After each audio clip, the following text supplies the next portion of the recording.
Hey everyone.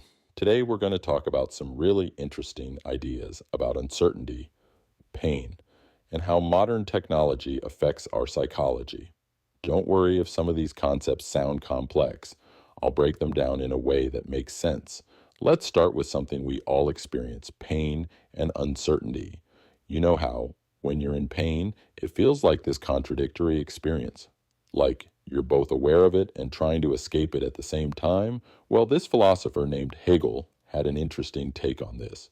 He said that pain is actually a privilege because it shows us what contradiction feels like in real life. When we're in pain, we're experiencing something that's both part of us and trying to destroy us at the same time. Pretty deep, right?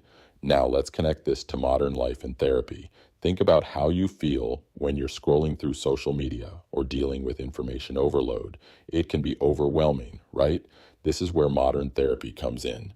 Different approaches try to help people deal with this overflow of information and emotions in different ways. Here's where it gets interesting. There's this ongoing debate in psychology between two main approaches.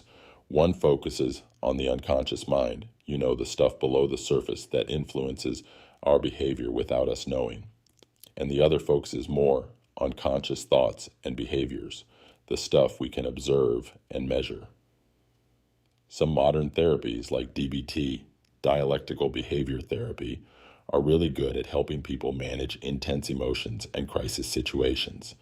It's like having a toolbox for emotional emergencies, and it works. People who struggled with severe emotional issues can learn to handle their feelings better. That's awesome. But here's the catch. Sometimes we get so focused on managing symptoms that we forget to ask why these feelings are happening in the first place. Now let's talk about something super relevant to our daily lives: convenience and technology. Have you noticed how everything is designed to be easier and more convenient? Apps, social media, online shopping. It's all about making things smoother and simpler. But here's the weird part. While this convenience is supposed to make our lives better, it might actually be controlling us in subtle ways. Think about it this way. When an app or platform makes something super convenient for you, it also gains some control over your behavior. It's like being in a river. Instead of actively swimming, you're just being carried by the current. The algorithms know what makes you click, what makes you buy, what makes you feel good or bad. They're designed to regulate your emotional temperature. There's this famous book called How to Win Friends and Influence People that talks about ways to make people like you. Stuff like remembering names, being a good listener, making others feel important. These are useful social skills, but they're also techniques for emotional manipulation. In today's world, these same principles are being used by tech companies and advertisers to influence our behavior. The big question is, what happens when we make emotional comfort our main priority? When we avoid anything that might upset people or cause discomfort? Sure, nobody likes being uncomfortable, but sometimes important truths and necessary changes can be uncomfortable at first. Here's the wild part. In our modern world, the person who claims to be most emotionally disturbed by something often gets to decide what's acceptable to discuss. We've moved from might makes right to ease makes right.